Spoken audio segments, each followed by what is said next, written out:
আজ বানাবো থোড়ের মুড়ি ঘন্ট। থোড়টাকে কেটে নিচ্ছি, জলে একটু হলুদ দিয়ে নিলাম, থোড়টাকে জলে রাখবো বলে।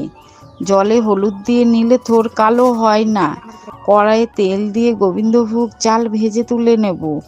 আর একটু তেল দিয়ে ফোড়ন দেবো কাঁচা লঙ্কা, শুকনো লঙ্কা, তেজপাতা, এলাচ, জিরা, পেঁয়াজ। তা ভেজে তাতে থোড়গুলো দিয়ে দেব।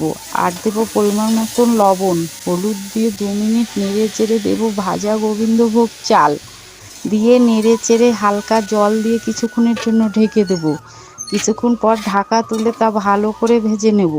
আর তাতে দেবো আদা বাটা, জিরা বাটা, কাশ্মীরি লঙ্কার গুঁড়ো দিয়ে কষিয়ে নেব।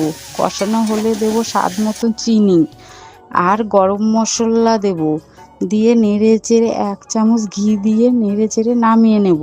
রেডি থোড় আর গোবিন্দভোগ চাল দিয়ে মুড়ি ঘন্ট, যা খেতে দুর্দান্ত লাগে।